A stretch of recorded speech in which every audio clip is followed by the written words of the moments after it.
Vamos, então, sem perda de tempo, apresentar o nosso palestrante de hoje. O Guto Silva é empresário, professor universitário, consultor internacional de empresas. Foi deputado estadual no Paraná por 2 mandatos, de 2015 a 2022. Ele é fluente em inglês e espanhol e esteve em mais de 65 países desenvolvendo canais de abastecimento e estruturação de projetos nesses continentes. Nos continentes Ásia, África, Europa, América do Sul, América Central e América do Norte. Foi também secretário-chefe da Casa Civil do Estado do Paraná no período de 2019 a 2022. Em 2023, recebeu o convite do governador Ratinho Júnior para assumir e ocupar a Secretaria do Planejamento, cargo que exerce atualmente. Todos nós, Guto, o palco todo é seu.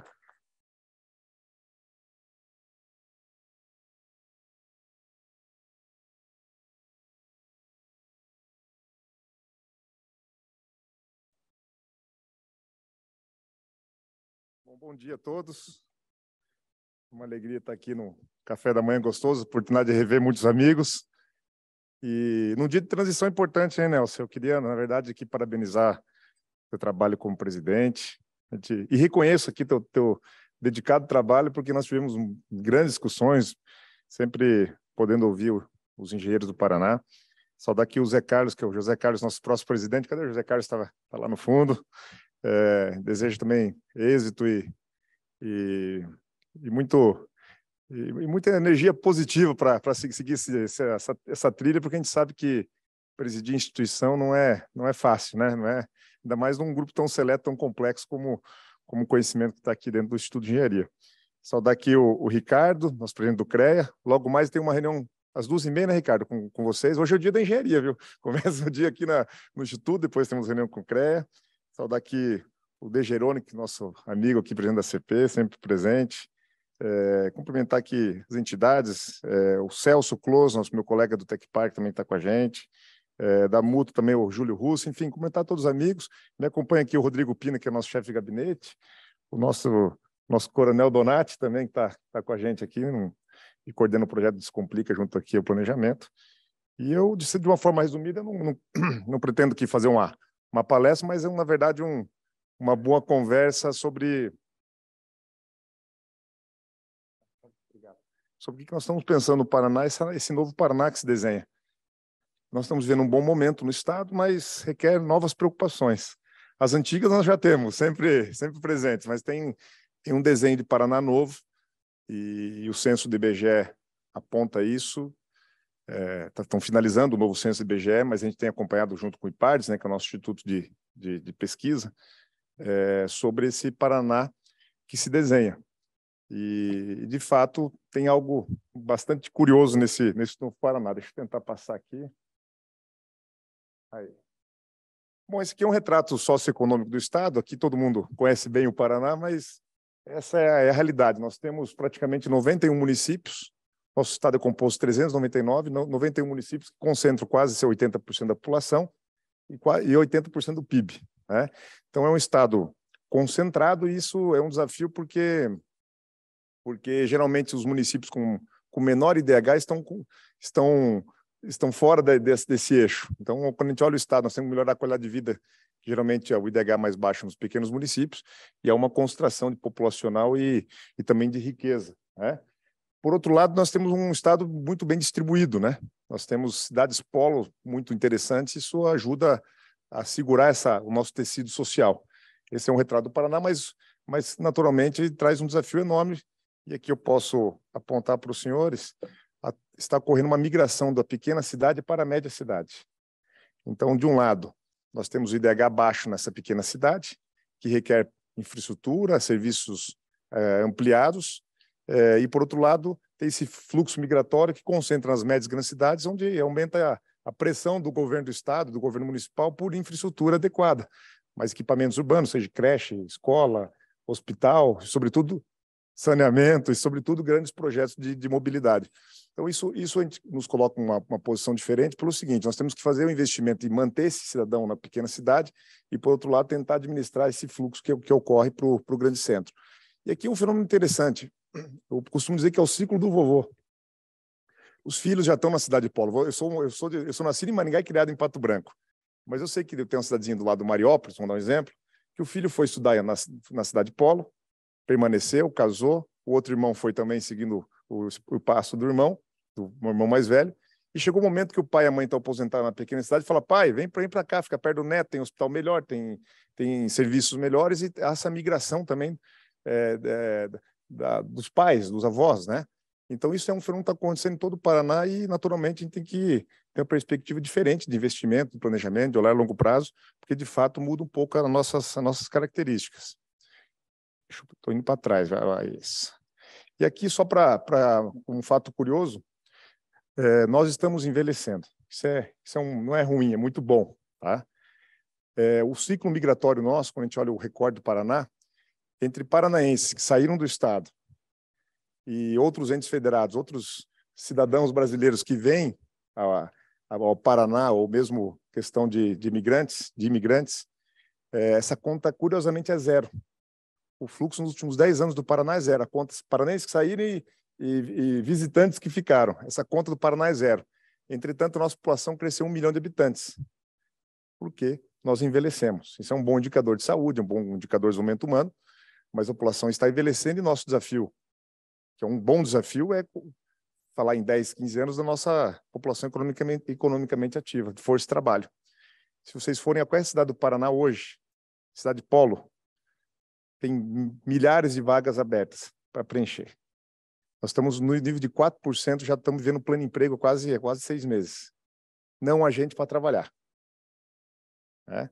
Então, nós temos esse ciclo zerado, a população envelhecendo, nós temos um espaço puxado por alguns setores de inovação, de indústria, do agronegócio. Felizmente, isso é um bom problema, não é um mau problema, né? Nós estamos com esse desafio de populacional para poder tocar o nosso negócio, tocar o nosso dia a dia.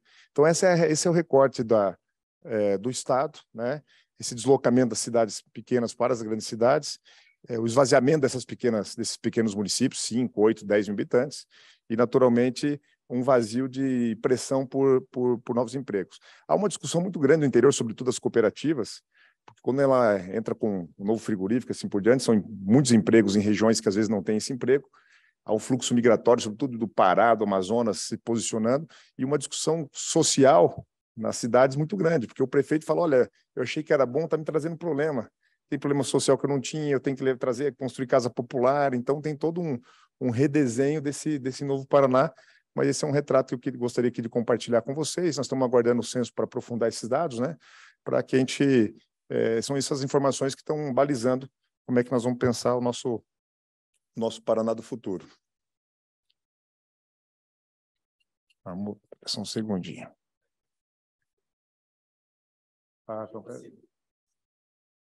Aí. Bom, e por outro lado, aqui a gente coloca alguns indicadores, nós passamos a ser a 4ª economia do país, né?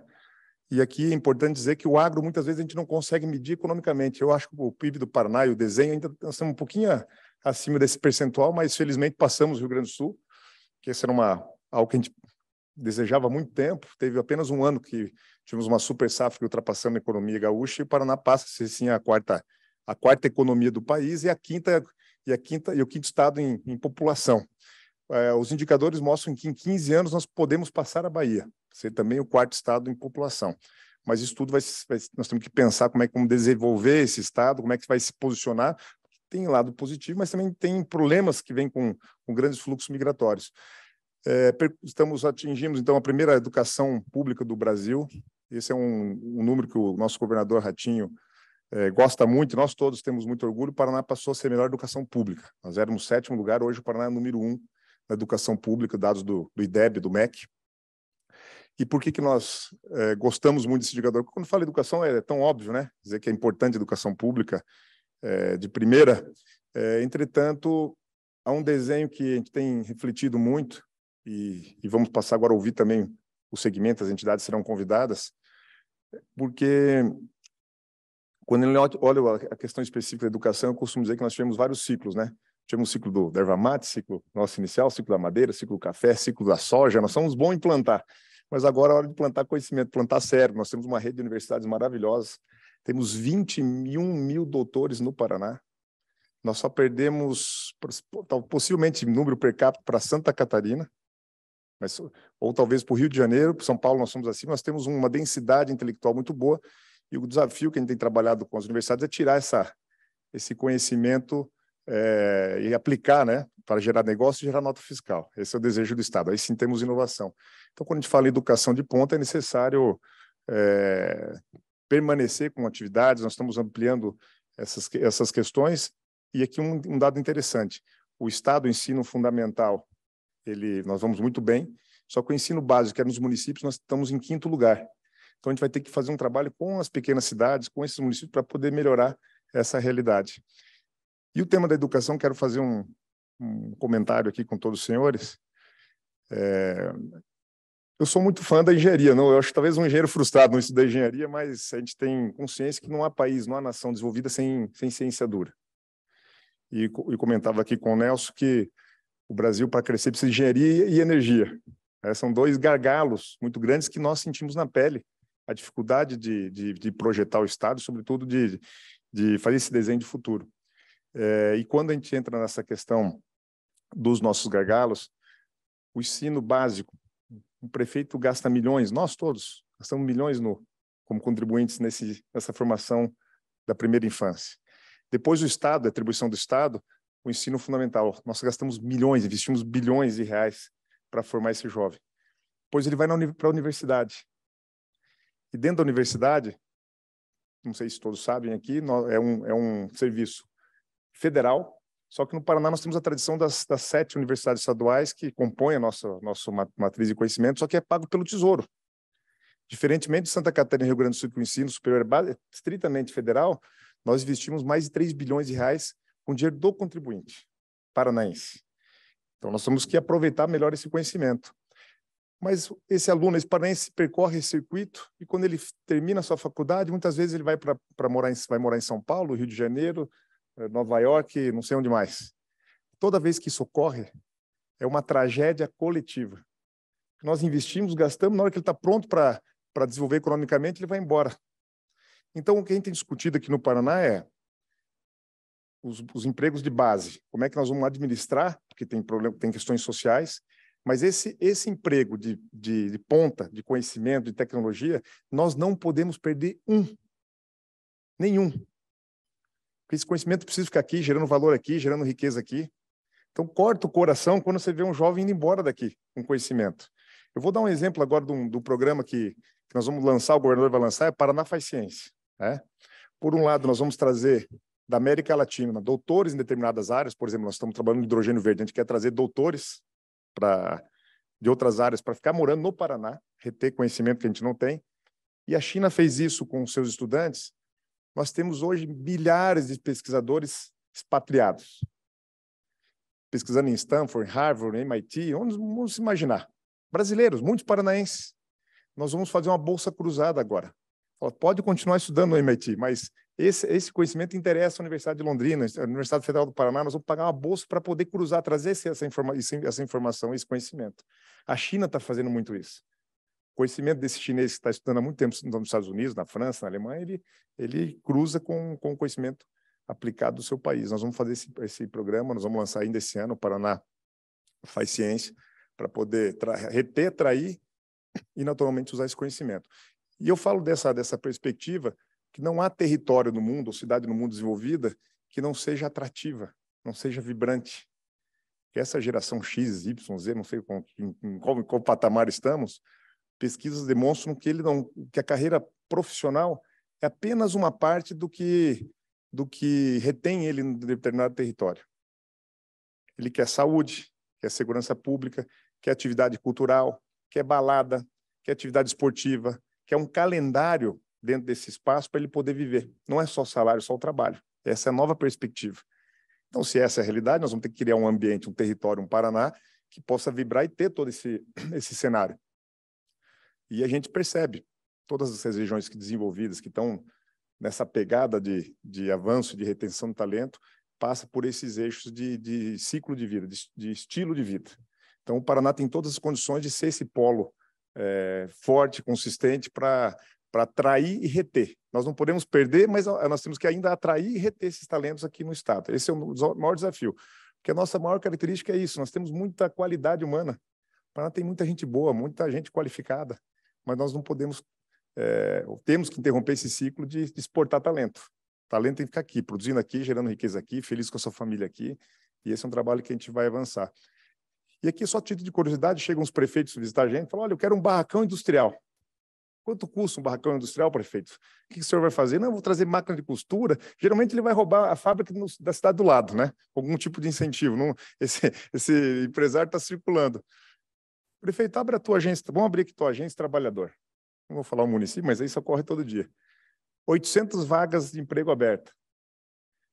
Prefeito, deixa eu fazer uma pergunta. Você quer abrir uma fábrica para costureira, qualquer atividade, se você tem 800 vagas abertas no município, você pega esse valor de 800, 700 mil e aplica informação humana para esse jovem que fica na tua cidade poder florescer. E nós estamos fazendo uma outra condição com as Big Techs, né? Google, Facebook, nós estamos fazendo um trabalho com eles, no Paraná, olha que curioso, nós temos 7 mil vagas de programadores abertos. No Brasil são 30 mil, 7 mil no Paraná. Programadores, salário mínimo de 6 mil e vai a 12, 13 aí numa programação sênior. Nós não temos essa mão de obra. E se formar, o mercado na hora pega. Então nós vamos fazer um movimento agora com as Big Techs, né? Nós vamos formar inicialmente 500, também não temos perna para fazer uma escolinha, né? Uma trilha, né? Na educação, bolsa e assim por diante. Só com uma condição. Nós vamos eleger os municípios desses programadores e esse menino não pode sair do Paraná.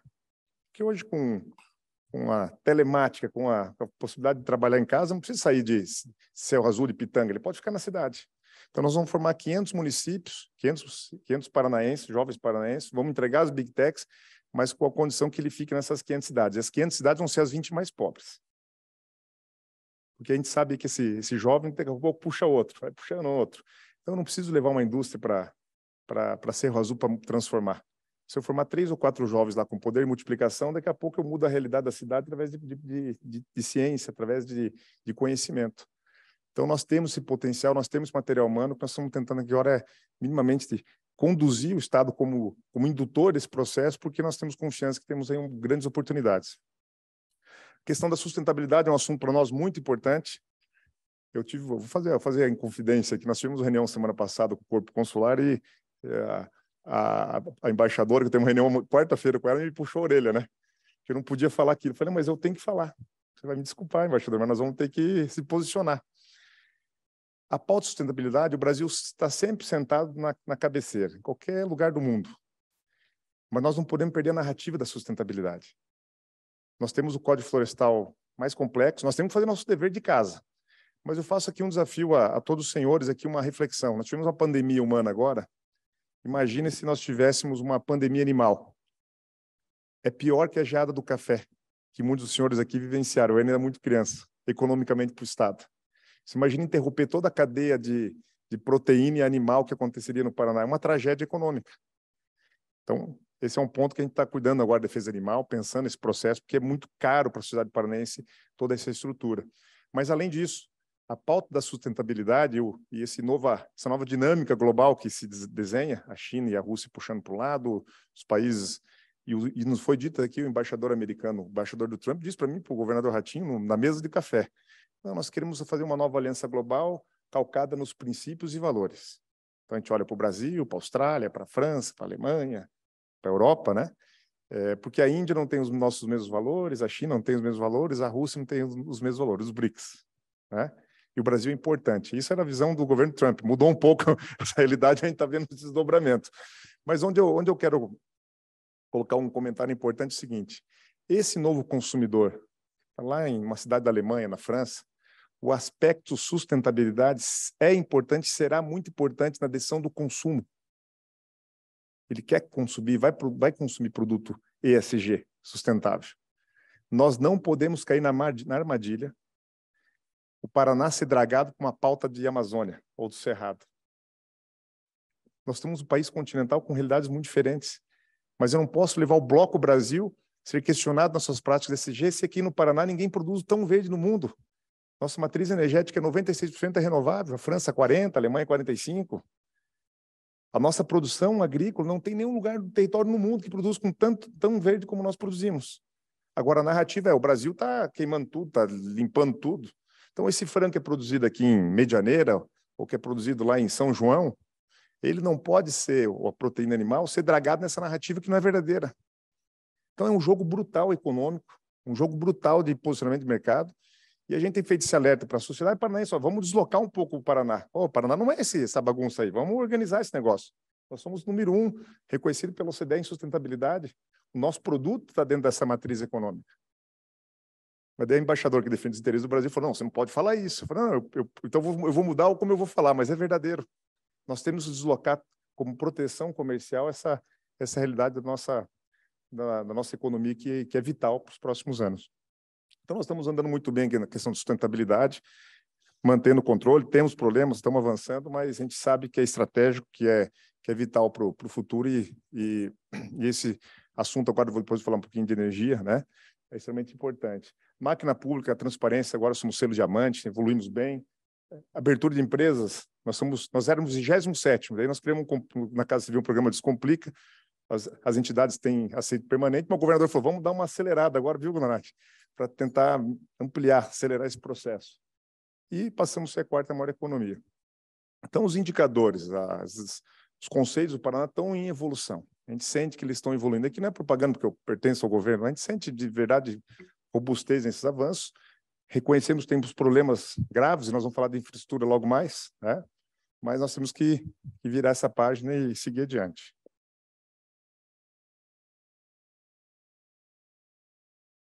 Até o final eu pego o jeito aqui. Bom, aqui é só um pouquinho do que nós estamos fazendo no planejamento, as PPPs, nós vamos relançar o Paraná Parcerias, não tem como se desenvolver sem ter iniciativa privada junto. Eu sou da geração que eu não tenho medo de falar em privatização, nem o Ratinho, nós temos que privatizar sim, já vendemos a Copel Telecom, vamos vender a Compagás, processo do rodoviário, novo processo rodoviário, os aeroportos foi uma concessão federal, e temos mais um pacote de ações que nós vamos lançar agora dentro de 15 dias. Vou dar um exemplo para vocês. Nós estamos desenhando uma PPP que é muito simples. Hoje, no Paraná, tem um monte de prédio histórico abandonado. Abandonado, porque tem que cair o telhado, o Ministério Público notificar para o Estado poder fazer essa gestão desse patrimônio. Nós vamos pôr um pacote em PPP. Iniciativa privada que coloca um café, uma biblioteca, explore aquele lugar, mas mantenha esse prédio histórico em boas condições. É simples.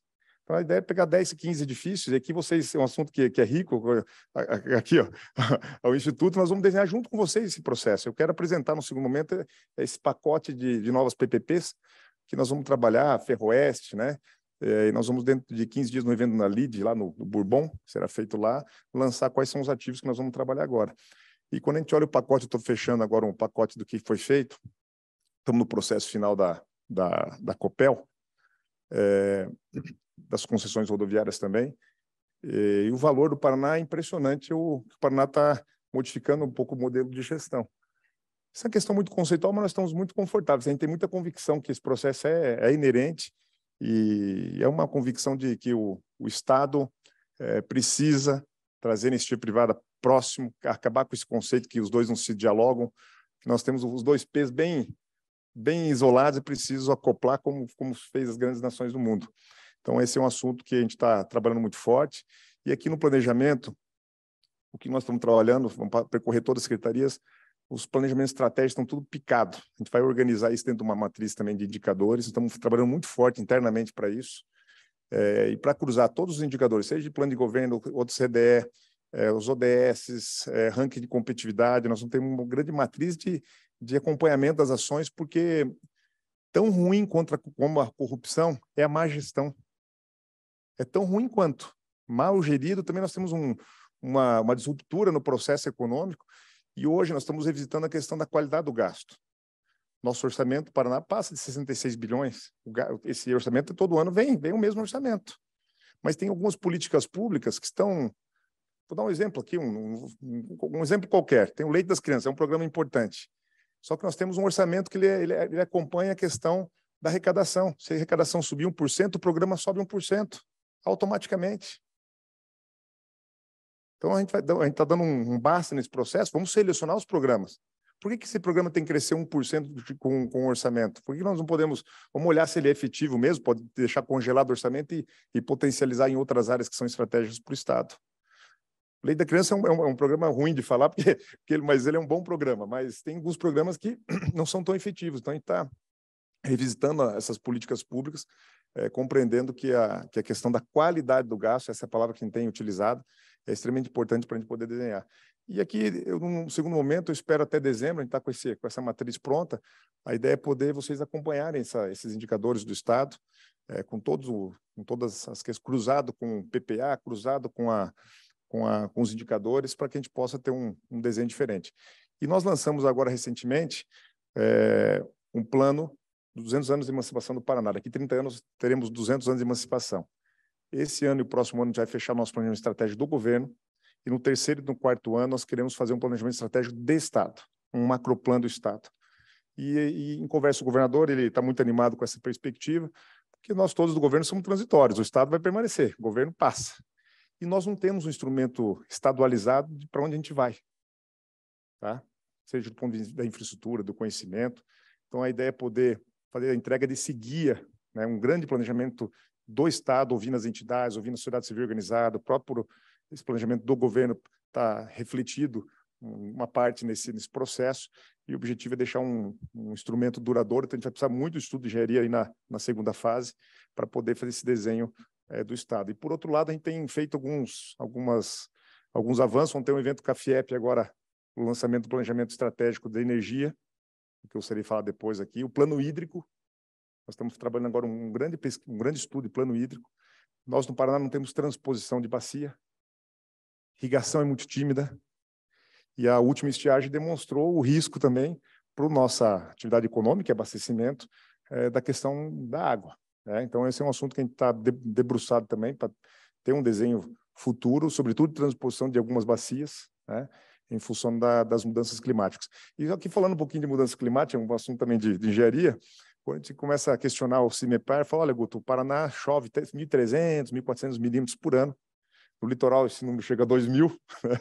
Então, chove um bocado mais, todo mundo sabe.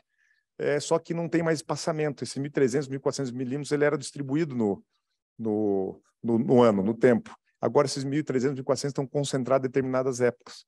Então, sim, há, de fato, a linha, mas há um processo de mudança climática, e a gente está também melhorando esses instrumentos para poder avançar. Mas, enfim, aqui eu não vou me ater muito, mas nós vamos fazer um trabalho também de planejamento dos municípios, aqui pela Secretaria do Estado. Os municípios, muitas vezes, não têm condição de escrever um projeto para captar recursos do Estado ou da União. Nós vamos montar um grande exército de planejamento para poder compartilhar informação, e a gente está chamando de banco de oportunidades. Olha, tem recursos da União Europeia para tal área. Nós vamos ajudar a escrever o projeto com vocês. Tem recursos do governo federal para habitação. Nós vamos pegar vocês pela mão e vamos estruturar. Porque, por mais que a gente esteja desalinhado do governo federal, a gente quer dar um bypass mesmo, com toda a franqueza. Se não investir no Estado, invista no município, né? Se não tiver investimento pesado no Estado, que faça investimento nas cidades. Aí é uma forma de driblar um pouco se tiver qualquer ruído político, é uma forma do recurso continuar canalizado aqui para o Paraná. A relação aqui, preciso ser muito franco também, a relação com o governo federal não tem sido ruim, né? Estamos encontrando espaço para poder avançar nas pautas que nós temos, mas a gente sabe que há divergências políticas de posicionamento, então também não podemos ficar esperando, ou na linguagem popular, dormindo de touca. A gente tem que fazer o nosso trabalho aqui para poder avançar.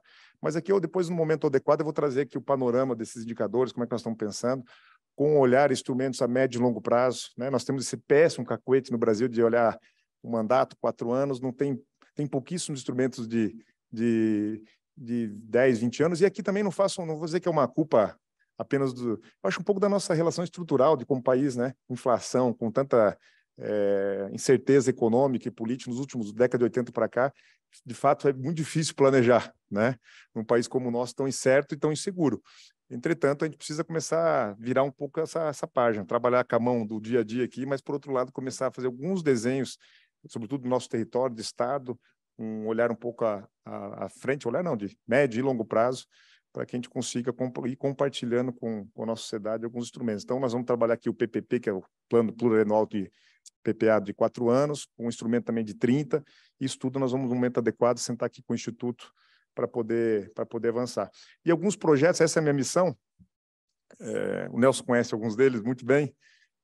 Nós temos alguns projetos prioritários. O governo falou: Guto, você quer que você toque esses projetos aqui? Esse é o que eu estou gastando energia. Questão do hidrogênio verde, tá? Meu pessoal fala que não posso falar hidrogênio verde, mas eu falo. O hidrogênio renovável, que é de fato uma disruptura do campo energético. Nós estamos avançando e eu não tenho nenhum medo de dizer que o Paraná será o hub de energia do hidrogênio no Brasil nos próximos 10, 20 anos, por razões muito simples. Não sei se tem algum engenheiro químico aqui ou não. Tem? Então, eu vou ter muito cuidado, então, com o que eu vou falar do hidrogênio, mas aqui todo mundo sabe que o hidrogênio é a divisão da molécula, né? Você me corrige. Eu faltei umas aulas de química, viu? Do hidrogênio e do oxigênio através de eletrólise. Esse é o processo tradicional. E a eletrólise emprega muita energia. Essa energia, quando é proveniente de fotovoltaico, solar ou eólico, ela leva o selo de energia verde. E de água hidrelétrica também de energia verde. Mas a Alemanha quer colocar um gatilho que até 2040, 2050, o que for água não é mais energia renovável. Mas é uma questão conceitual.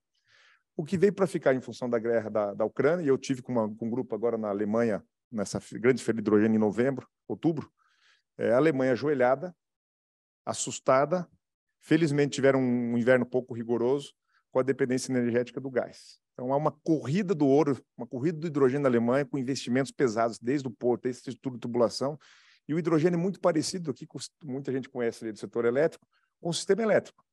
Produção, distribuição e geração. Geração, transmissão e distribuição. O hidrogênio é a mesma coisa. Qual é o ponto do hidrogênio ainda que está se construindo, sobretudo na transmissão? Estocar, transportar ainda a uma tecnologia, a um gatilho aberto ainda. Nós temos evolução em 4, 5 anos, será um negócio maduro a molécula. Hoje a molécula não é, no Brasil e na Alemanha, não é negócio. Tem negócio de hidrogênio hoje no Brasil? Não tem, está caro. Terá? Vai ter. A hora que a tecnologia aprimorar, e a gente acredita em 4, 5 anos, nós vamos ter um grande mercado de hidrogênio posto. Então, basicamente é energia barata, água, nós temos aí uma nova matriz econômica. Eu costumava dizer que tem muito engenheiro que já ouviu essa palavra de hidrogênio há 40 anos. Não, mas isso aí a gente estudou lá há 30 anos, 40 anos, mas agora, de fato, tem um momento de ruptura. Só que esse olhar, nós estamos desenhando essa cadeia, nós vamos lançar esse programa com o governador no dia 3. Faço aqui um convite a todos os senhores que tiverem interesse no hidrogênio, dia 3 de maio, lá no Museu do Olho, 3 de maio no Museu do Olho, estão convidados, onde nós vamos lançar o nosso plano de hidrogênio, seja nas variáveis, nas verticais diferentes, como é que nós vamos exportar. Mas hoje nós estamos olhando para o rabo da cadeia, o nitrogênio verde. Se a gente tiver colocar amônia verde, colocar nitrogênio inserir nitrogênio na molécula de hidrogênio, nós temos a amônia verde. Então nós temos um negócio posto já. Fertilizante, amônia verde, temos esse mercado colocado no Paraná, então nós vamos olhar, estimular o final da cadeia e olhar para o futuro para esse novo modelo. Então, hidrogênio, no momento adequado, nós vamos abrir também como é que nós vamos estar se posicionando. Nós estamos mapeando vários ativos, aí está Copel, Sanepar, Itaipu, tem muita gente boa e eu não tenho nenhuma receio em dizer que o hidrogênio veio para ficar. Nós estamos aqui tentando antecipar, estamos brigando com o Ceará, que tem um olhar, o Porto de Pecém, para exportação, que é um outro olhar, e nós não estamos olhando para exportação a não ser por retórica. Para dizer para a Alemanha, olha, nós podemos exportar, nosso mercado interno consome tudo. Nós temos condições econômicas para manter esse hidrogênio aqui, como molécula, como um viés alternativo de energia verde, sustentável e econômica. Mas a gente vai ter essa morinha também colocado lá, essa cereja, e falar, olha, podemos ser um canal de exportação. Então, o hidrogênio é um assunto que a gente está trabalhando muito forte. O Porto de Pontal, eu estou cuidando com unhas e dentes, de forma silenciosa, para não dar ruído ainda com a questão do Ministério Público. Perdão. E passei para frente aqui. E essa questão do Porto de Pontal ficou evidente. Aqui deixa eu só comentar, como tem uma briga muito grande, o mundo da logística está concentrado em Maersk contra a MSC. No mundo. O resto virou periférico. São duas grandes empresas, Maersk e MSC. Porto de Itapoá e Santa Catarina são Maersk. Porto de Santos, agora com o novo processo de privatização de terminais, será Maersk. Nós estamos exprimidos na faixa de Gaza, do ponto de vista portuário. Tá? E nós temos o Porto de Pontal com 12 metros de calado natural. Pode ser o maior porto com calado natural aí do Brasil, né, com o Rio Grande. E aqui quem está na briga é a MSC. Então, o que nós temos consciência é que é briga de cachorro grande, é uma briga de foice. mas nós vamos entrar para lutar porque o Paraná não pode ficar exprimido nessa relação. Então, quando a gente olha a questão portuária, e aqui eu vou falar um pouquinho de infraestrutura, questão portuária, o porto passa por grandes investimentos, o novo Moegão agora, nosso porto virou referência, sobretudo em portos públicos, o TCP caminhando bem, o Porto Paranaguá está caminhando bem, tem seus problemas, mas avançou muito, capacidade, 30% vamos ampliar a capacidade do porto nesse período, então, aqui, e naturalmente o porto de Pontal é estratégico para o Paraná. Questão do gás, e eu conduzi inicialmente esse projeto lá do gás na Casa Civil. Nós temos um novo plano do gás aprovado, nós vamos vender a Compagás e fazer a concessão da Compagás, que o ativo dela é a concessão alongada, e de uma forma definitiva, nós vamos iniciar a expansão do gás em Maringá e Londrina, né, com um sistema abastecido por Curitiba, inicialmente não tem um gancho de abastecimento, mas vamos passar o processo de expansão forte do gás. E também o desenho aqui vinculando até São Mateus, tá? No acordo da Petrobras, a Petrobras tem um pagamento de indenização, então nós vamos pichar, esse é um projeto que estamos trabalhando até São Mateus, o gás. Então, questão de gasoduto, nós vamos avançar bem nesse segundo mandato. Questão de eletrovia, trifásico, eu acho que vale um capítulo à parte, estamos conseguindo expandir. Ainda tem região no Paraná com muita instabilidade, eu brinco, se chove lá em Erechim, já falta luz no Paraná, falta energia no Paraná. Tem problemas graves de abastecimento, de consumo, sobretudo nas pequenas propriedades. A gente está conseguindo reverter. O maior programa de trifásico que nós temos hoje no Brasil, possivelmente no mundo, seja aqui com a Copel no Paraná. Está recuperando esse investimento pontual. Rodovia, nosso calcanhar de Aquiles. Felizmente, foi anunciado agora pelo ministro, né, a finalização do primeiro bloco. Aqui teve participação de muita gente nessa discussão aqui, né? E nós estamos muito satisfeitos com o desenho final. Eu tive com o governador na primeira reunião lá com o ministro de Infra e naturalmente tem um componente político, né? Transição de governo, isso tudo, mas esse modelo com aporte alongado, que era um modelo sempre defendido pela FIEP. E aqui eu posso fazer uma inconfidência aqui. O Tarcísio foi muito teimoso com o Paraná, né? Ele judiou muito no aporte do governador de São Paulo. Talvez ele estava prevendo que ia ser governador de São Paulo e falou, dá uma seguradinha no Paraná. O modelo do aporte vai ficar muito bom e nós vamos para leilão, possivelmente em agosto, o lote 1 e o 2. Tá? Os 4 lotes, o que nos deu muita segurança, o ministro disse, com todas as letras, olha, o segundo, o terceiro, o quarto, o quinto, o sexto lote, eu estou aberto ainda a olhar, a repensar, porque são lotes diferentes. O filé mignon desse processo é o lote 1 e 2. E todo o pacote de concessão nacional está paralisada, as grandes empresas esperando a definição do lote 1 e 2 para poder reavaliar onde eles farão investimentos. Se eu perdi o lote 1 e 2, onde eu vou direcionar meu recurso no país? Então, é estratégico que o lote 1 e 2 do Paraná tenhamos um bom leilão e a nossa expectativa é, de fato, que a gente tenha um valor... Isso aqui é uma expectativa minha, tá? Não é do eu acredito que em 30 e 32, podendo chegar até 40% de desconto do valor, do antigo valor, garantindo as obras e investimentos que nós precisamos. Então, 30% eu tenho convicção que nós vamos chegar nos lotes, né, de redução. Então, esse é um assunto também que precisa ser resolvido. E aqui alguns dados curiosos, né? A Coamo, nossa Coamo, que é a maior cooperativa da América Latina, um dia normal como hoje, segunda-feira, tem 2.000 caminhões saindo de Camorão indo ao Porto de Paranaguá. 2.000 bitrens. Hoje. Amanhã, 2.000. Quarta-feira, 2.000. Então, de fato, há um olhar específico para a nossa matriz de transporte. E aqui fica um alerta. Não tem como postergar mais a duplicação do trecho até Foz do Iguaçu. Nós estamos sofrendo muito com o Sergal. O modelo antigo hipotecou o futuro do Paraná. Nós perdemos competitividade e assim por diante. E as cooperativas, não sei se os senhores têm esse número, elas dobram de tamanho a cada 4 anos, as cooperativas do Paraná. Elas estão crescendo 25% ao ano. E outro dado curioso, que esse 25% ao ano, o Paraná não é mais autossuficiente em milho e soja. Paraná, celeiro do Brasil, não é mais autossuficiente em milho e soja. Significa que todo o milho e soja produzido no Paraná nós estamos moendo, ou está virando óleo, ou está virando ração animal, está em processo de industrialização. Então, nós precisamos ter um olhar de infraestrutura para o Mato Grosso do Sul, garantir a entrada, o input, ainda de forma econômica e barata, para tocar a nossa agroindústria e depois, agregando valor, podendo exportar. E a nova Ferroeste, que a gente tem trabalhado, É um capex de 35 bilhões de reais. Estamos agora na fase final do licenciamento para depois estruturar financeiramente esse projeto. Vai ser um dos maiores projetos da América Latina. Difícil, mas nós estamos avançando. A Ferroeste tem um olhar para o porto, naturalmente para escoamento, mas o olhar principal é para dentro, para o Mato Grosso do Sul, para garantir competitividade do insumo entrando na nossa agroindústria, que tem crescido 25% ao ano e vai precisar naturalmente de infraestrutura. E não é fácil, gente, posso fazer aqui minha confidência, não é fácil para o governo acompanhar 25% ao ano de crescimento do agro, porque tem pressão todo dia por anel viário, por pavimento, por duplicação, por porto mais eficiente. Então, felizmente, isso é um grande bom problema, né? A nossa produção avança a passos largos, puxada por esse processo de industrialização, então nós temos que ter esse olhar para frente. Aeroportos, acho que passamos bem com a privatização do aeroporto aqui de São José dos Pinhais. Em falar de São José, senão o pessoal de São José fica bravo. Vou falar aeroporto de Curitiba, né? O aeroporto de São José dos Pinhais, Londrina, Bacaxeri, Maringá, que é público, e Foz do Iguaçu.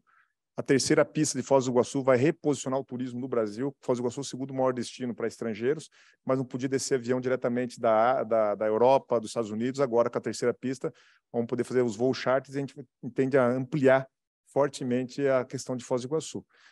E aqui, se tiver alguém de Santa Catarina que me perdoe, mas quando nós começamos no governo, eu falo, Ratinho, não é possível, nós estamos apanhando tanto São Paulo e Santa Catarina, estava meio exprimido o Paraná. E, felizmente, a gente conseguiu, com um trabalho do governador, especificamente, silencioso, inserir a terceira pista no aeroporto São José dos Pinhais. O que significa a terceira pista em São José dos Pinhais? Alongamento da pista. Significa que nós teremos, já posso adiantar aqui, teremos voo diretamente para Lisboa, a TAP já confirmou, teremos voo da Copa diretamente para Panamá. Curitiba será um hub com a terceira pista, com voos diretos para alguns lugares do mundo, saindo um pouco do hub de São Paulo. Só que esse hub matou Santa Catarina e Rio Grande do Sul, porque o processo de alimentação de Santa Catarina e Rio Grande do Sul se dará não mais em São Paulo, Viracopos, Curitiba para determinados voos. Então isso vai mudar completamente o eixo do Paraná a médio e longo prazo. E nós estamos olhando isso, né? Tem projetos, quando eu falo em infraestrutura, estou falando aqui desde o gás, da questão portuária, rodoviária, ferroviária. Então a gente tem que estar olhando esse horizonte um pouquinho além, e a questão aeroviária estratégica, sobretudo para o mundo dos serviços e das conexões. Então, nós estamos muito felizes, porque isso não muda mais. A gente conseguiu colocar a terceira pista, que são José dos Pinhais, esse pacote, e a CCR, que é a detentora do lote, já sinalizou que vai fazer essa ampliação já agora, deve começar ainda esse ano a obra. Então, essa, de fato, é um ganho estratégico para o Estado maravilhoso. Bom, eu estou fazendo um panorama aqui, também não quero cansar os senhores, tem que começar na segunda-feira com muita informação, né? E aqui eu queria falar um pouquinho do banco de projetos. No primeiro ano do governador Ratinho Júnior, a gente desenhou o banco, que a gente chama de banco de projetos, porque faltava algo que os senhores sabem demais aqui, né? Faltava projeto. Nós não tínhamos projeto. E aí o governador destinou quase 100 milhões de reais para a execução de projetos. Hoje nós temos 7 bilhões de carteira no banco. Obras prontas, ou se tiver dinheiro do Tesouro, economia, vamos captar recursos para poder tocar essas obras. Então o Paraná tem um estoque de bons projetos. Mas nós não vamos parar, nós vamos continuar investindo. E está sob minha tutela a questão da Paraná Projetos, que veja bem, não se faz uma obra grande num período. Infelizmente, nosso modelo burocrático, agora com o RDCI, vai ser possível. A questão de BIM, nós estamos caminhando com a tecnologia BIM, mas a Paraná Projeto, a ideia é poder encurtar um pouco esse caminho. Ela é uma classificação diferente, nós podemos contratar anteprojetos, que já vem com metodologia RDCI, e depois o Estado licitar.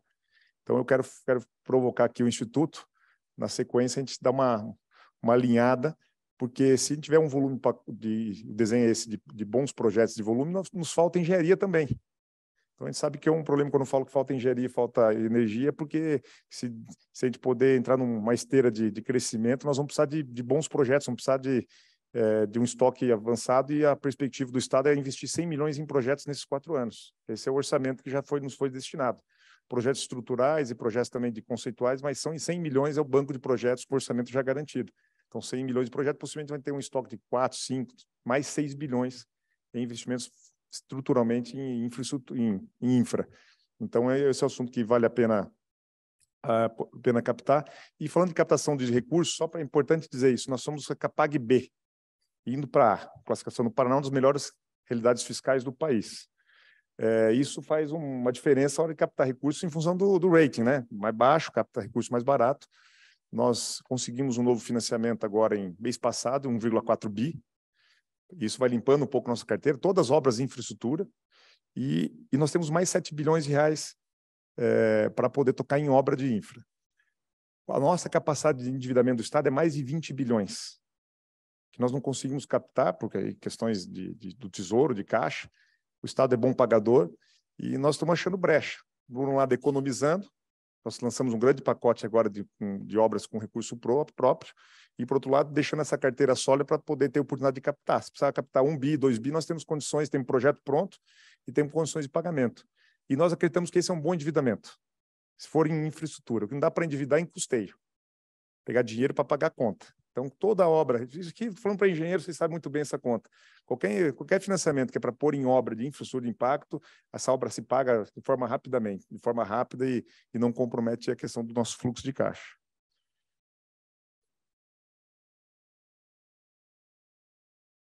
Bom, eu queria chamar a atenção do IPARDES aqui, fazer uma provocação ao CREA, ao Instituto.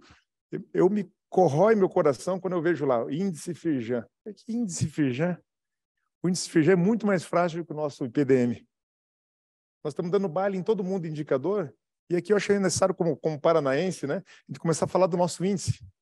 Índice é índice, né? O índice do Rio, o índice de São Paulo, e aqui, quem quiser consumir qualquer tipo de pesquisa, qualquer tipo de informação, o IPARDES tem um arcabouço de dados, de conhecimento, com gente muito qualificada, vai fazer 50 anos aqui. Então, aqui fica à disposição dessa casa qualquer encomenda específica sobre impacto econômico, social, porque, de fato, nós temos um indicador que é maravilhoso, que é o índice PDM. Eu diria que é um dos melhores índices, mais consistentes que nós temos no Brasil. Só que eu chamei a atenção da nossa imprensa, falei, pelo amor de Deus, se eu ver índice Firjan aqui no Jornal do Paraná, em blog do Paraná, eu vou arrumar briga. Né? Vamos falar um pouquinho da gente, porque nós temos essa característica, né? Às vezes a gente é tão bom em tanta coisa, o paranaense, e a gente fica meio tímido para cruzar o Rio Iguaçu. Acho que está na hora de a gente poder contar o Brasil, que aqui é um Brasil que dá certo, tem dado certo. Então é importante resgatar um pouco desse sentimento e nós mostrarmos o que nós temos de bom, né? As pautas do governo federal, que eu quero chamar a atenção, só pergunta, e o governo federal? Em fevereiro eu fui com o governador na reunião com o presidente Lula e nos foi pedido ao Estado do Paraná que levasse suas pautas. Então nós levamos dinheiro para o DENIT estadual, porque a rodovia ficou no nosso colo, né? O problema é a rodovia federal aqui, falou, está no Paraná, é o Ratinho que resolve.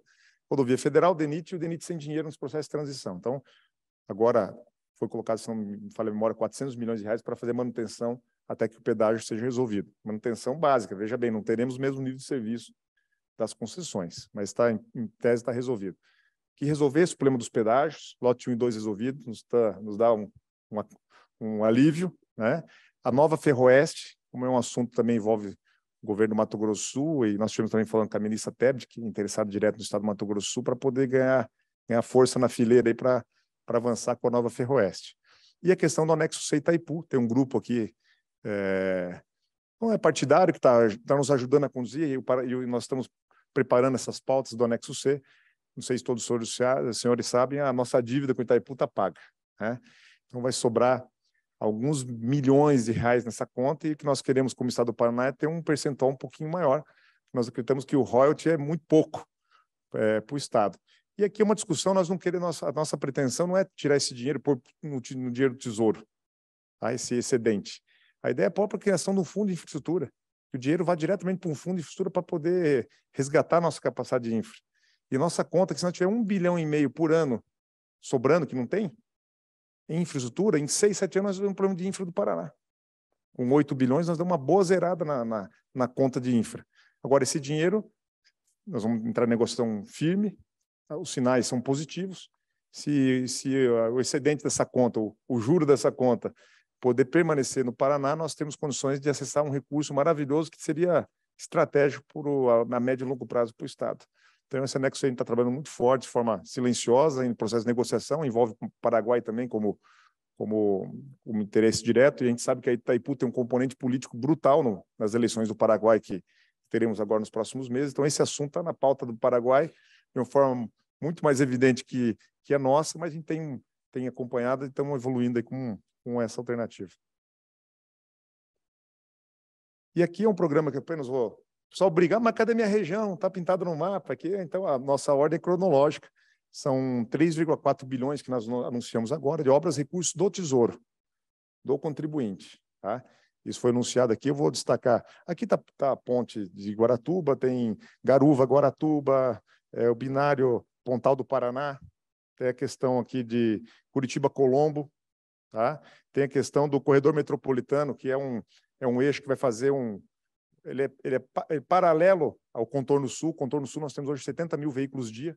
A expectativa depois desse contorno é baixar para 30, 35 mil.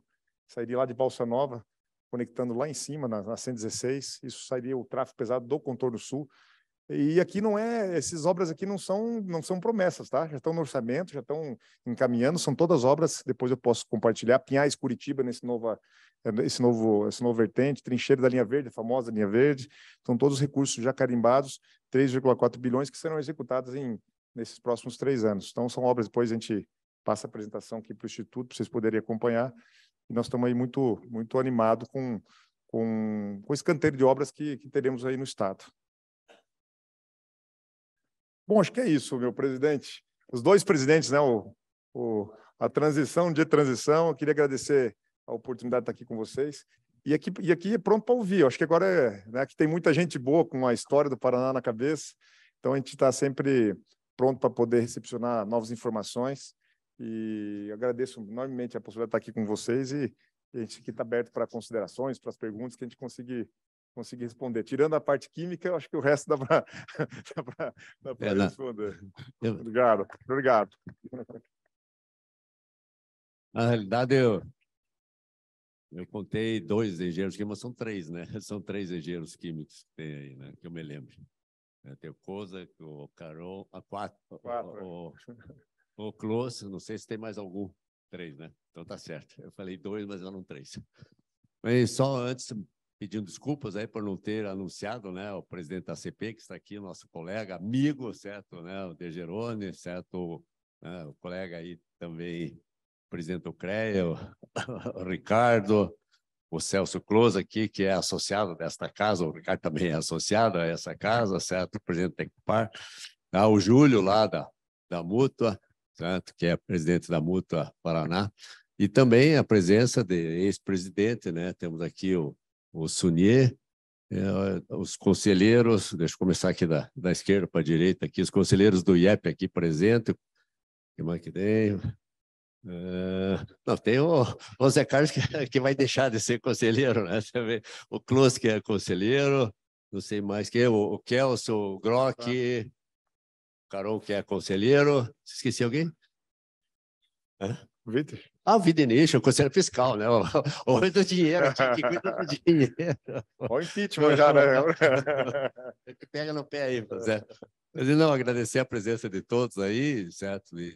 E dizer para vocês que este é o objetivo da gente, certo? É trabalhar, certo? Dizer para o governo, vocês estão no caminho certo, e tenho certeza que esse plano aí de Paraná, né?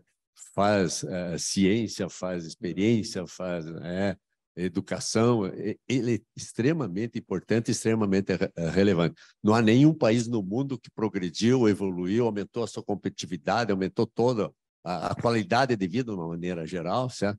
Sem educação. É só ver China, veja a Coreia, veja a Tailândia, veja todo o pessoal lá da Ásia, certo? Onde eles investiram, você vai ter o resultado final. Tá? Eu não vim aqui para fazer. Eu sei que tem diversas pessoas levantaram pergunta. Aqui tem, então, primeiro, 1, 2, tem mais alguém? O De Geroni também, terceiro. Então, quarto, o Rui. Então, vamos na sequência aí, certo? Vai lá. Eu pediria seja breve nas perguntas, objetivamente. Tá? Obrigado.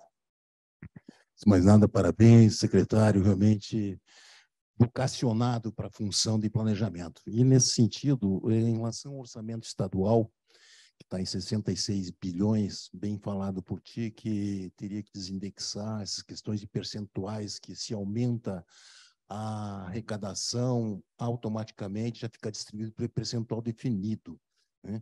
E nós temos confiança no crescimento do Paraná e, portanto, na arrecadação. Então, nesse sentido, a pergunta como é que poderia se sistematizar exemplos como tanto quanto a gente consta, é de que o legislativo tem um percentual compulsório. O judiciário tem um percentual também compulsório. A Assembleia Legislativa tem até devolvido discricionariamente valores para o Estado, mas é uma verba discricionária. Isso aí está sendo trabalhado no orçamento para diminuir esse percentual, para realmente haver esse esforço do Legislativo e Judiciário em relação ao desenvolvimento do Paraná?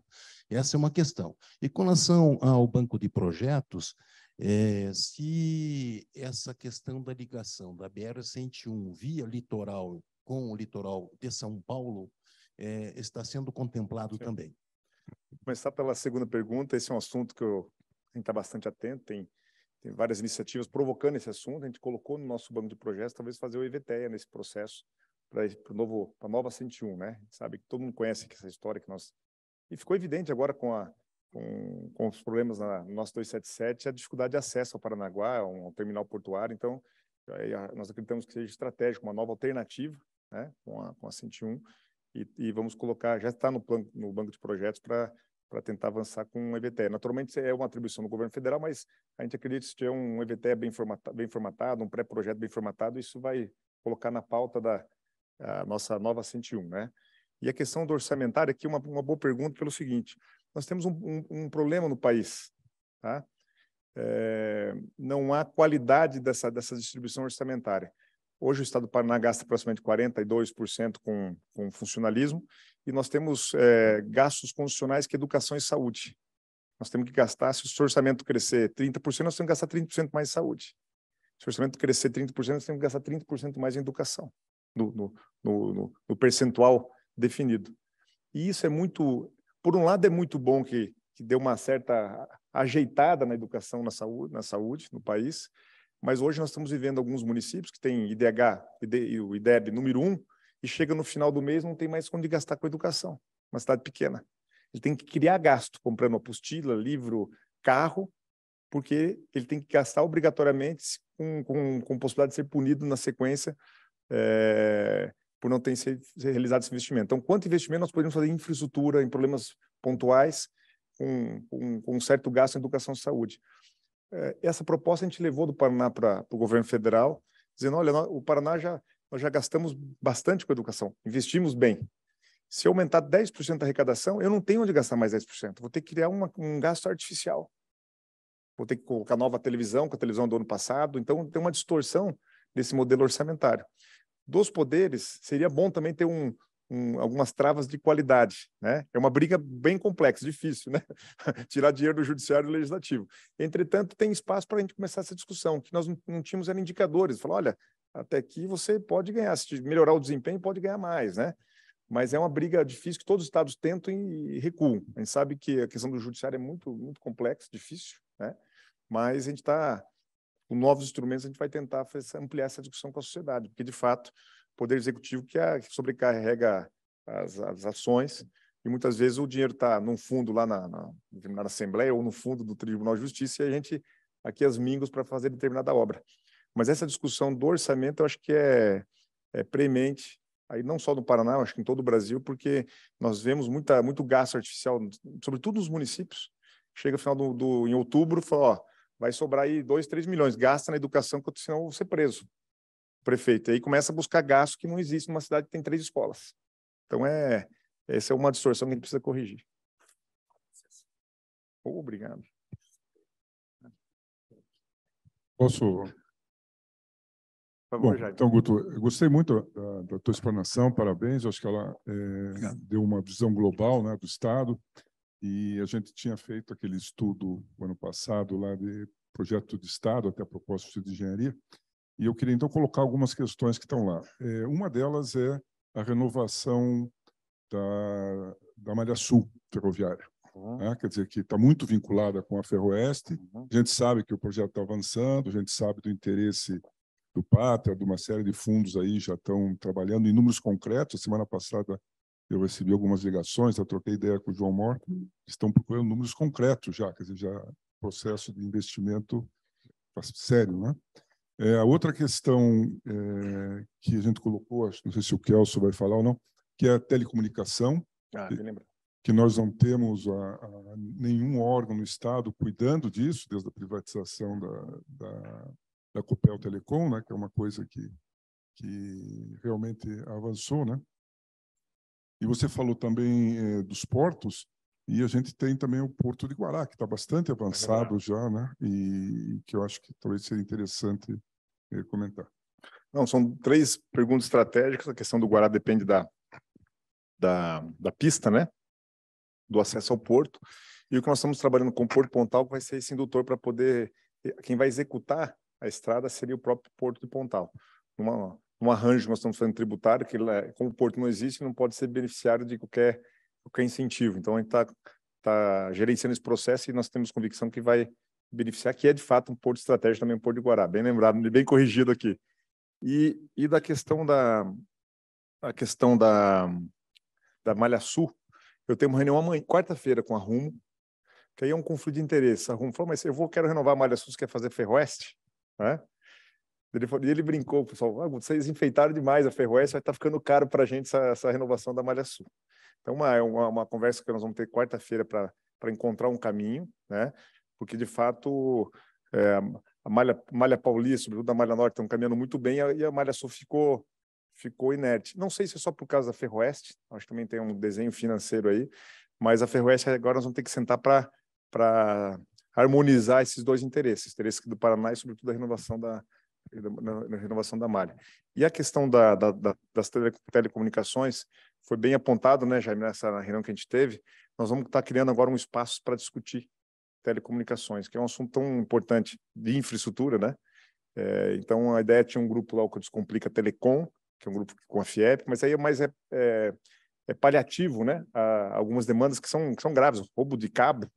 É uma coisa que nós estamos fazendo, é uma coisa não difícil até de explicar. O volume de cabo roubado que daí impacta diretamente na qualidade da telefonia, na caída do sistema, né? Cai o sistema. Então, nós vamos montar uma unidade dentro da Secretaria de Planejamento para discutir o futuro de telecomunicações, que é muito veloz e rápido, você sabe bem. Então, é um assunto que muda há pouco tempo, mas também tem que levar as operadoras um pouco no cabresto, aí, senão eles ficam muito folgados também. Então, a gente tem já essa mesa de negociação e a ideia é que esse Descomplica Telecom possa virar um ambiente permanente de, sobretudo, pensar as telecomunicações, e aí nós vamos precisar compartilhar e, sobretudo, ouvir o setor, né, para que o Paraná avance. Nós estamos caminhando bem com o 5G, o Paraná tem sido um polo de recepção, mas as telecomunicações vai muito além do 5G. E nesse Paraná que a gente quer com conhecimento, de ponta, não dá para desconectar dessa infra que é mais importante para o conhecimento, né? Que é a infra de telecomunicações. Obrigado. Telecomunicações tem muito incentivo que hoje o Estado não aproveita, certo? Tem muito fundo, exatamente, certo? Que o Estado não está aproveitando. E tenho certeza que o Estado aproveitaria, certamente aproveitaria um desenvolvimento maior se aproveitasse, né, e se fizesse projetos nessa área aí, certo? Tem regiões do estado que eles estão aí com 2G, certo? Nós estamos falando em 4, 5 em algum lugar, mas tem lugar dos estados que é 2G. Né? O BAMP deve ser especialista muito mais que eu. Eu vou anotar aqui para não esquecer, senão... Vai passar, De Jerônimo. Parabéns, Guto, pela apresentação, muito didática, muito rica. E continue com essa juventude e essa jovialidade que nós precisamos, viu? Obrigado, Jânio, obrigado. Está no teu DNA. Primeiro, agradecer ao Nelson pelo convite. E segundo, você deu uma dica muito importante aí do IPARDES. Nós estamos fazendo um trabalho lá na CPI e tínhamos esquecido dessa possibilidade de consulta. A minha pergunta está fora do que foi apresentado aqui, mas, Guto, eu queria ouvir a tua opinião e a tua orientação, porque nós estamos precisando de um assunto, de uma solução para a nossa área do comércio e da indústria, que é substituição tributária. Tá bem. Olha, esse é um assunto que eu também estou... Eu vou contar o porquê. Eu recebo esse assunto com muito calor todo dia, porque como eu sou de Pato Branco está 17 km de Santa Catarina. Então, todo dia alguém... Ô, Guto, vocês vão matar nós aí com a ST, não estamos aguentando. A substituição tributária, na verdade, é antecipação, para tentar explicar, né? Você antecipa o pagamento do tributo. Isso para a empresa significa menos fluxo de caixa, significa ele ter que pegar o dinheiro no banco para financiar o seu fluxo de caixa. Ela é muito ruim a médio e longo prazo. Nós temos um volume de ST muito grande no Paraná. No primeiro mandato foi feito um pacote, e aqui, com toda a franqueza, há uma divisão muito forte no governo sobre o conceito de ST, e o Piana, naturalmente, como é o nosso presidente da FEComércio, sofre muito com ST. O governador topou, nós encomendamos um estudo da FIP, tá? E ficou pronto, vai ser apresentado esse mês. A gente vai fazer os faseamentos, retirada da ST. Não dá para tirar de uma vez tudo, porque senão a gente não sabe também qual é o impacto do caixa do Estado. Mas nós vamos selecionar 4 ou 5 grupos, fazer um, medir, fazer outro e continuar medindo para ver qual é o impacto no fluxo de caixa, mas o governo está com o sentimento da necessidade de tirar, que nós estamos perdendo competitividade, sobretudo para Santa Catarina, que tem uma política mais agressiva da retirada da ST. Então, esse assunto, nós estamos de acordo, nós vamos pedir um pouquinho de paciência, porque agora no segundo semestre começamos a fasear, mas possivelmente esse ano a gente já lança 2 ondas de retirada da ST, porque, de fato, a gente sente que alguns setores estão sendo prejudicados por uma concorrência mais aguda aí dos catarinenses.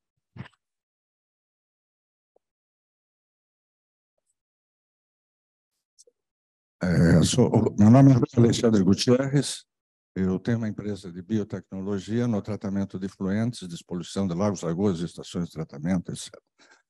Na área industrial só.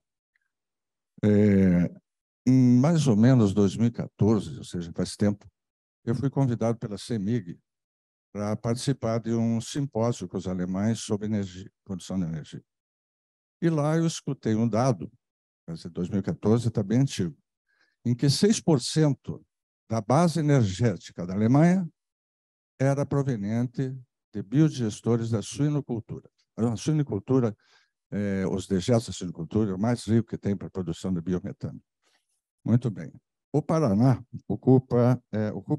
ele produz 20,5% de toda a produção de suínos do Brasil. E Santa Catarina, 28,5%. Ou seja, nós aqui somos os maiores produtores do Brasil e do mundo, porque não tem nenhum maior do que nós.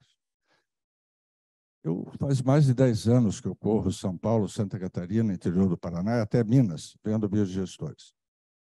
E o que eu vejo é biodigestores mal dimensionados e o pouco biometano que produzem, nos poucos biodigestores que existem, que a maioria do tratamento é por lagoas, ele é queimado, que eu digo para o pessoal, estão queimando o dólar.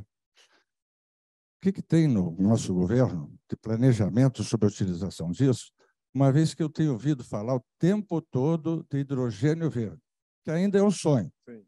E, no entanto, o biometano é uma realidade, só a gente dimensionar os biodigestores e transformar em energia. É uma boa pergunta. Nós estamos pensando, né? A gente usa a palavra hidrogênio para poder controlar um pouco a narrativa, mas toda a reunião de hidrogênio entra questão de biometano, todas as energias alternativas e verdes entram nessa discussão. E a gente deixa fluir essa discussão internamente, porque a gente sabe, e eu aprendi aqui com alguns mestres, que é a questão da microgeração. Toda geração vai ser importante. O que nós fizemos e funcionou muito bem 2 anos atrás, 3 anos atrás, foi a questão da fotovoltaica. A gente fez um acordo, o Siscred, esse Siscred é um volume de recursos de empresas que têm crédito com o Estado, que eles não conseguiam sacar, porque senão machucava o caixa do Estado, tem um acúmulo de Siscred, e parte desse Siscred a gente jogou de volta para a rede, para que essa pequena agricultura possa pôr o fotovoltaico, possa fazer geração. E é uma coisa impressionante que está acontecendo no interior do Paraná. Muita geração de fotovoltaicos, tudo para viários e assim por diante. Nós estamos fazendo um desenho muito parecido para o biometano, para os biodigestores. Tem uma política, não é de desoneração da cadeia, mas é uma política que esse dinheiro que está acumulado aqui no Caixa do Estado possa voltar através das cooperativas, que elas conseguem avançar, e ter uma política específica de biometano, né? Sobretudo da questão da suinocultura. Então, esse programa está sendo gestado, são 2 programas, um de armazenagem de grãos, que é um problema muito grave, e a questão de biogás. Ambos, a ideia é utilizar essa massa do recurso que é de capital de giro do Estado, que é o chamado Siscred, em vez de esse dinheiro ficar aplicado aqui, a gente devolve para a cadeia, vinculada à energia limpa, renovável, mas sobretudo com o potencial que foi bem colocado aqui. Tem algumas iniciativas no Paraná, o senhor deve conhecer todas, né? Mas, de fato, há um universo para poder ser explorado. Há muito negócio nessa cadeia, e o nosso objetivo é chamar a atenção, como feito com o fotovoltaico, que está caminhando muito bem, já está faltando dinheiro no programa. A ideia agora é canalizar para biodigestores e, sobretudo, em questão de armazenagem. É um programa que está sendo incubado, a gente acredita que esse ano possa soltar. E eu falo aqui, nós temos um grupo chamado de hidrogênio, começou verde, já mudou para renovável, né? Hidrogênio renovável. Mas já não é mais hidrogênio. Eu uso o nome, mas a gente tem um grupo já pensando na questão de energia. E agora, no mês próximo, a Copel, em parceria com a FIEP, contrataram um grande estudo, um plano diretor energético para o Estado, e aí vai nos apontar algumas alternativas e a questão do biogás, bioenergia, tem toda a questão do metano, está presente nesse estudo e a gente tem consciência que é um caminho muito interessante para a gente poder explorar. Agora temos a pergunta da coordenadora da Câmara Universitária, certo? A Vitória. Prazer, Guto. Prazer. Foi muito boa a sua palestra. E eu queria fazer uma pergunta específica, não sei se você vai conseguir me responder, mas você comentou que a corrupção é tão maléfica quanto a má gestão. Sim. E amei, porque eu concordo plenamente. Eu sei que a gestão pública envolve diversos fatores, é ainda mais difícil. E na área de infraestrutura, existe previsão na área de construção, na área de rodovia, nos projetos rodoviários, até incentivo da parte do governo estadual para os municípios, para priorizar estradas utilizando concreto ao invés de asfalto? Olha, essa é uma pergunta importante. Nós fizemos um primeiro teste, foi inclusive lá na minha região, Palmas, lá o trecho de White Top, né? Estrada com concreto armado, tá maravilha, funciona muito bem. E um trecho de Mandirituba, Pinhais, que está no Banco de Projetos, também o edital sai em concreto.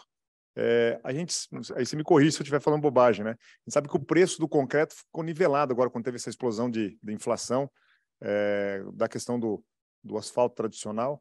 E, naturalmente, o que nós acreditamos é que tem uma cadeia sendo construída no Paraná com o concreto. A partir do momento que o Estado vai estimulando os editais, né, a gente sabe que o mercado vai se adaptando para essa realidade.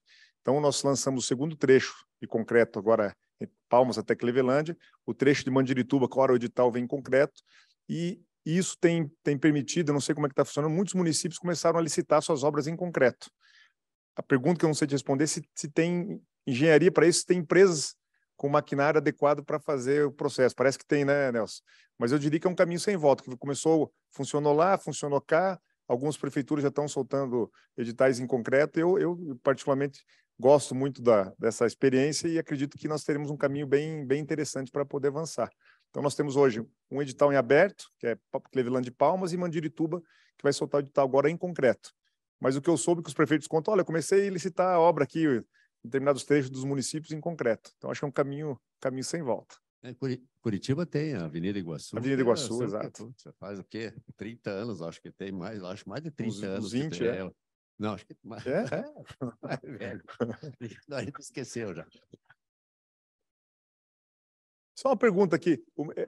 A questão de engenharia para o concreto armado, maquinários, empresas, isso está bastante forte no Paraná ou não? O mercado, eu não sei. Eu sei que quem está fazendo o trecho lá, Sanches Tripolone, lá no trecho de Palmas, né? Eu conheço a Sanches, que tem o maquinário, né? Sim. E outras grandes, tipo, tinha o Debrecht, Andrade Gutierrez, quer dizer, todas essas grandes tinham maquinário para construir. Tanto pela BCP mesmo, né? Associação Brasileira de Concreto, Portland, eles incentivaram isso muito no passado, mas eu acho que é uma tecnologia que também é fácil deles trazer isso mais rápido. Bom? Muito bem. O estado é bom, rápido. Bom dia, sou Ricardo Vidinich e aqui no IEP eu coordeno a Câmara de Energia. Então, eu gostaria de parabenizar a sua apresentação, dinâmica, bem instrutiva, e a pergunta, basicamente, é sobre planejamento de energia. Então, nós sabemos que a Copel vai ser privatizada, é a líder nessa questão de planejamento. Eu dividiria em 3 partes, né? Geração, e é uma coisa que as usinas já foram depreciadas, a transmissão, que é uma competição de fato, e a distribuição, que é extremamente regulada. Então, eu dividiria essa Copel em 3 grandes partes. Mas a pergunta é assim, o que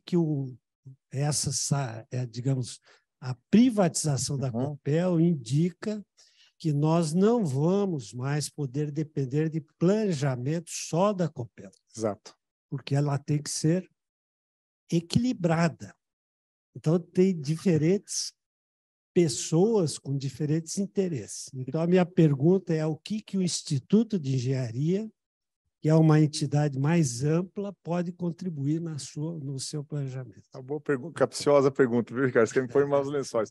Eu vou falar uma heresia aqui, que é uma brincadeira. Eu falo, o pessoal da Copel, eles ficam bravos comigo, mas é verdade. A Copel, na verdade, ela concentrou toda a discussão de energia, pelo tamanho que ela tem. O Estado do Paraná, como maior acionista, ficou embaixo dessa discussão. O Estado tem que ficar acima dessa discussão. Copel, com toda a franqueza, ela concentrou o debate sobre energia. Nós estamos construindo com a FIEP agora, a Copel está bancando, agora fala, você tem que bancar esse projeto, junto com a FIEP, um novo plano de energia. E aí, com toda a franqueza, pelo tamanho que ela tem, pela concentração do mercado, eu acredito que nos últimos 10 anos, sobretudo com essa disruptura e transição energética, a Copel atrapalhou um pouquinho nosso desenvolvimento. É quase uma heresia falar isso, né? Pelo que ela significa para o Estado, pelo tamanho. Mas o debate precisa ser aprofundado. Agora nós precisamos soltar um pouco essa discussão, abrir um pouco essa discussão, porque não dá para concentrar um mercado que está em profunda transição. Por outro lado, a questão da transição da Copel, da Corporate, eu vou falar aqui qual é o meu sentimento, tá? É difícil explicar. O que foi feito a Copel, né? Eu chamo de um IPO. O Estado fez um IPO. Porque as previsões em 6, 7 anos, a Copel vai ter o mesmo valor de mercado que nós, com 15% de ação a menos. Deve avançar no segundo momento para a aquisição da Celesc, e a Copel vai ter condições agora de ganhar escala nacional, e nós, naturalmente, com uma nova estruturação financeira e sem as amarras que ela tem no modelo de economia mista. Então, a Copel vai ter que estar preparando para voos muito maiores. Então, com o Estado como acionista, a nossa leitura é que, como as empresas fazem um IPO de mercado, eu continuo dono, mas o percentual que nós teremos da companhia, o resultado deve ser muito parecido com o que nós temos hoje. Então, é nosso olhar a longo prazo que vai dar uma condição diferente à Copel. E no plano de energia, Ricardo, minha sugestão, se vocês toparem, você como líder da comissão, a partir do momento que a gente recepcionar esse projeto final da FIEP com a Copel, a gente podia fazer um debate específico sobre o plano, uma olhada do plano para a gente poder compartilhar um pouco, seja no biogás, seja no biometano, no hidrogênio, a gente poder abrir essa discussão para identificar quais são as oportunidades que estão no dia a dia do mercado. Então, eu sugiro, após a recepção desse documento, a gente fazer uma nova rodada específica sobre energia, para poder ouvir vocês e, naturalmente, a gente desenhar alguns assuntos. Não estou falando mal da Copel aqui, tá, Ricardo? Vocês como ex-copeliano, muito pelo contrário, tem orgulho da Copel. Mas, de fato, esse debate agora precisa sair das muretas da Copel e a gente poder fazer essa transição para o nosso Estado. Avancemos as últimas 3 perguntas, sabe? Mas que sejam brevíssimas, porque eu estou alongando na resposta, né? Mas o secretário já tem uma outra agenda e está um pouco atrasado, desculpe. Bom, brevíssimo. Guto, parabéns, tá? Bom te ver. Pois é, cara. Quando você falou esse negócio de transposição de bacias, aí vem nascente artificial engenheirada, pois é, uso múltiplo da água, Paraná como terceira economia. Então, a primeira pergunta é por aí? E aí está o pulo do gato? É por aí. Aqui uma questão... E o macrogerenciamento hídrico, né? Exatamente. Nós estamos contratando agora um plano, a gente está chamando de plano diretor da água, né? E a gente sabe que o valor, é curioso falar isso, quando a gente fala no carbono, o valor não é a floresta, tem mais valor, é a água. E quando a gente olha a perspectiva dos mapas hidrográficos do Paraná, nós somos uma grande ilha, uma boa ilha. Nós temos muita água e muita densidade com potencial hidrelétrico, mas, sobretudo, a questão do uso da água como agricultura de ponta. E aqui só um indicador, né? A conta do frango, pegar um frango congelado que nós portamos toneladas, sai pelo Porto Paranaguá todos os dias, um frango, na sua cadeia, consome não sei quantos litros de água. Então, a precificação do frango não é da proteína, é da água. E os mercados asiáticos, os mercados europeus, alguns mercados, sobretudo da Arábia Saudita, do mercado árabe, já sabem disso. Que nós estamos exportando, a proteína não é proteína, é água, a cadeia. Então, o nosso maior recurso, naturalmente, é a água, quando olha para a nossa essência de Paraná. E esse estudo vai nos apontar alguns caminhos, a gente está tateando aqui também, com muita humildade. Vamos ver como é que vai ser esse desenho, mas também vai querer um aprofundamento dessas ações, porque nós temos convicção que a água, eu até não acabei não falando, boa lembrança, é o instrumento, é o componente número 1 de todas essas cadeias que nós estamos falando agora. Seja da agricultura de ponta, essa questão de sustentabilidade, geração de energia. E aí é um universo que o senhor conhece muito bem de de potencial que nós vamos aprofundar com esse estudo. Obrigado. Parabéns, Guto, pela apresentação. Siquinel por aqui. Guto, duas coisas aqui. A questão do recurso hídrico, né, que você comentou. E aí, dentro do planejamento energético, ainda voltando à pergunta do Ricardo, nós temos aí mais de 80 projetos aprovados em PCHs, por exemplo, né? E a Copel é parceira, tem muitos desses projetos, né? Minha pergunta é, na questão do planejamento, se elas vão estar ainda intrínsecas a esse plano, né? Porque tem baixo impacto ambiental as PCHs. Então, e aí dentro desse recurso hídrico, né? A gente olha muito a questão solar. Tem só um comentário, Guto. A gente não olha a cadeia produtiva, né? Se for ver o impacto ambiental, a gente compra placas da China, ela polui mais lá. E aí depois a questão da cadeia produtiva da entrega das placas depois do uso. Então, é a questão de sustentabilidade também. A gente fica olhando só solar, e aí esquece que nós temos um recurso hídrico aqui muito, muito grande, né? Você tem toda a razão. E nós temos uma indústria posta de engenharia, de componente, a cadeia da hidrelétrica. E, às vezes a gente fica olhando, consumindo questão da Alemanha, isso, enfim, eólica, assim por diante, mas nós temos que olhar o impacto desses empregos. Nós não temos a cadeia madura da eólica, tampouco da solar. Da hidrelétrica nós temos. Então, a questão das PCHs tem esse estoque. Infelizmente, nós perdemos quase 2 décadas, né? Nesse debate ideológico bobo, né? Agora avançamos com, acho que foram 45 usinas liberadas no primeiro mandato. A expectativa é poder... Nós temos um problema também de licenciamento, vocês sabem também que não é fácil gente especializada, mas a ideia é continuar nesse fast track para poder liberar usinas. Alguns que a Copel tem participação, outras não. Temos que destravar algumas questões históricas, como a bacia do Ivaí, né? Tem toda uma discussão agora histórica sobre isso, mas o potencial, eu concordo com a tese, o potencial hidrelétrico ainda nós temos muito a explorar, sobretudo nas PCHs, porque transforma a realidade local, gera emprego e, naturalmente, compõe o caixa dessas cidades, dessas usinas que estão, muitas vezes, em rincões do Paraná. Mas a gente não pode falar também de novas tecnologias sem esquecer a nossa tradição, né? E a tradição da hidrelétrica, PCH, CGH, ela com baixo impacto, ela ainda tem um caminho a percorrer que nós vamos continuar nessa trilha também. Obrigado, Siquinel. Bom dia, meu nome é Ana Beatriz. Primeiro, queria te desejar um parabéns pela apresentação. Obrigado. E, para ser bem breve, eu queria saber, você comentou sobre ESG, e eu queria saber se tem um plano futuro como incentivo para as empresas aplicarem o ESG, porque está sendo muito falado ultimamente, né?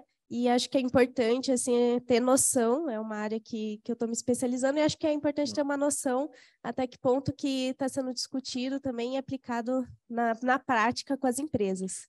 Beatriz, esse é um assunto importante, como eu dizia antes, é estratégico a questão da ESG.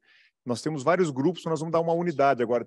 Foi criado um comitê com as grandes empresas do Paraná, Klabin, Volkswagen, Boticário, me ajuda, Pina, quem mais estava nesse grupo, que eles provocaram, olha, nós queremos estruturar esse conceito de ESG, porque para nós é importante. Então, não vamos ter como entrar nesse mercado europeu competindo sem estar o Estado junto. Então, tem esse grupo permanente, é um grande conselho de ESG, mas há outras iniciativas que nós estamos também avançando. O que está evidente, e na semana que vem, dia 5, estou indo com o governador para Washington, no Banco Mundial, e a primeira palavra é o seguinte, olha, todo financiamento, toda captação de recursos, a plataforma número 1 é sustentabilidade, é ESG. Os bancos não estão emprestando mais recursos para entes federados se não tiver na primeira camada respeitadas as questões de ESG. Quem tiver ESG desenhado e maduro vai captar recurso mais barato. Não é nem mais estrutura fiscal ou rating. Primeiro ESG, depois os desdobramentos para captação de recursos. Então, nós estamos falando de bilhões de reais, seja na iniciativa privada e também para o Estado. E a pauta ESG, nós estamos ainda em fase de finalização de qual vai ser essa estratégia, tá? Nós acreditamos que em outubro a gente já consiga agora pontuar para todo o Estado quais são as linhas gerais que nós vamos trabalhar. ESG também é um mundo, né? Entra a questão comportamental, questão social, não é só economia verde, né? Então, a gente está trabalhando fortemente nessa questão e é uma questão que veio para ficar, não é modismo, não. Quando você vê os bancos internacionais, BID, Banco Mundial, exigindo práticas ESG para captar recursos, é porque ela já virou prioritária. Obrigado, Beatriz. Bem, ao tempo em que agradecemos, né, a excelente palestra e posicionamento, né, da Secretaria, esse novo projeto, esses novos projetos, no planejamento, tá? Onde vai fazer não um planejamento de curto prazo, mas sim um planejamento para o Estado do Paraná, e não para o governo do Ratinho Júnior, certo? Com certeza isso tem todo o nosso apoio e tudo isso que a gente defende.